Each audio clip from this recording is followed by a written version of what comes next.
Hello दोस्तों, नमस्ते। और मेरे चैनल पे आपका फिर से एक बार स्वागत है फ्यूचर एग्ज़ाम्स स्टडी में। और आज हम लाए हैं जनरल नॉलेज से रिलेटेड अबाउट 30 क्वेश्चंस जो आपके लिए मोस्ट इम्पॉर्टेंट हैं, सभी परीक्षाओं में ज़्यादातर पूछे जाते हैं। तो आइए बिना टाइम वेस्ट किए हम सीधे चलते हैं अपने सेशन पर।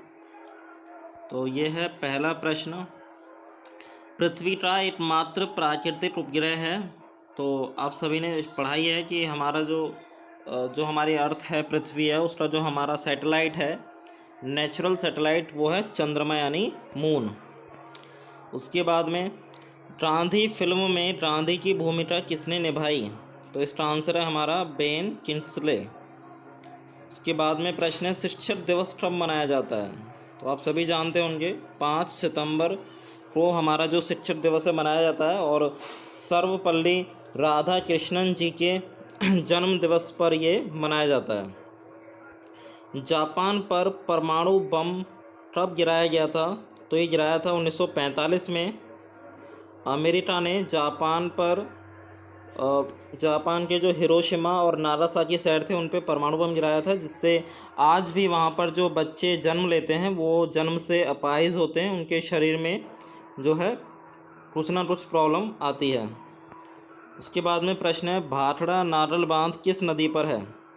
तो इसका आंसर है सतलुज नदी पर यह बांध है। इसके बाद में प्रश्न है भारत का राष्ट्रीय पुष्प है?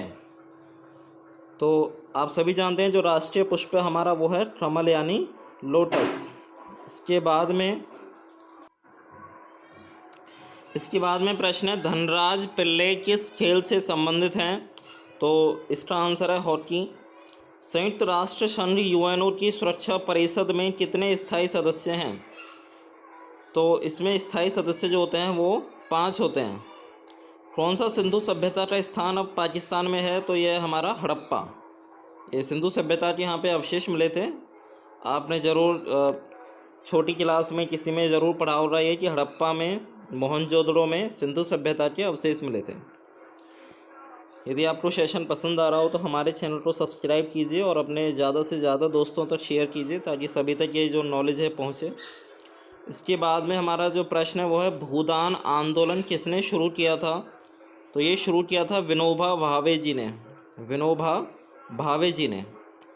इसके बाद में प्रश्न है भारत में अंग्रेजी शिक्षा का किसने शुरुआत की थी? थोड़ा सा टाइपिंग में मिस्टेक है, उसके लिए माफ़ी चाहते हैं। भारत में अंग्रेजी शिक्षा की किसने शुरुआत की थी?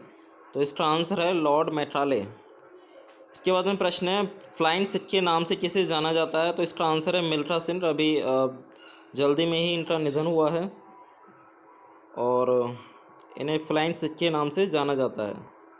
इसके बाद में प्रश्न है नींबू और संतरे में कौन सा विटामिन पाया जाता है? तो इसका आंसर है विटामिन सी। नींबू और संतरे में विटामिन सी पाया जाता है। ये सभी वही प्रश्न हैं जो बार बार आपके एग्ज़ाम में पूछे जाते हैं और पहले भी बहुत बार आए हैं। इसके बाद में प्रश्न है उदय शंकर किससे संबंधित हैं? तो ये संबंधित हैं नृत्य से। इसके बाद में प्रश्न है संविधान के प्रारूप समिति के चेयरमैन कौन थे? तो प्रारूप समिति के जो चेयरमैन थे वो आप सभी जानते हैं, संविधान के जादूगर बोला जाता है उन्हें, डॉक्टर भीमराव अंबेडकर बाबा साहेब। इसके बाद में प्रश्न है त्रिस्तरीय पंचायती राज व्यवस्था में सर्वोच्च स्थान पर क्या होता है? तो सर्वोच्च स्थान पर आता है जिला परिषद। जो हमारी त्रिस्तरीय पंचायती राज व्यवस्था है उसमें सर्वोच्च स्थान पर जिला परिषद आता है। इसके बाद में प्रश्न है लक्षद्वीप की राजधानी है? तो लक्षद्वीप की राजधानी है करवती। इसके बाद में प्रश्न है श्रीलंका की मुद्रा का नाम बताइए? तो वो है हमारा रुपया। जो भारत की मुद्रा है वही श्रीलंका की मुद्रा है। हमारे चैनल से जुड़े हुए जो सेशन हैं जो भी आने वाले हैं उनसे अपडेट लेने के लिए, टाइम पर सेशन लेने के लिए हमारा जो बेल आइकन होता है इसे प्रेस कीजिए ऑल नोटिफिकेशंस के लिए, ताकि आपको टाइम से टाइम अपडेट मिलता रहे। इसके बाद में हमारा जो प्रश्न है वो है डिस्कवरी ऑफ इंडिया नामक पुस्तक किसने लिखी थी? तो ये लिखी थी जवाहरलाल नेहरू जी ने, जिन्हें हम चाचा भी कहते हैं, चाचा नेहरू। और इन्हीं के जन्म दिवस के उपलक्ष्य में बाल दिवस मनाया जाता है, क्योंकि जवाहरलाल नेहरू जी जो थे वो बच्चों से बहुत ज़्यादा प्रेम करते थे। इसके बाद में प्रश्न है, गुरुत्वाकर्षण की खोज किसने की थी? तो आप सभी जानते हैं न्यूटन ने खोज की थी। ऐसा बताया जाता है कि उनके ऊपर एक पेड़ से सेब आके गिरा था, जिससे उनके मस्तिष्क में ये विचार आया था कि ये किस बल की वजह से नीचे की तरफ आता है।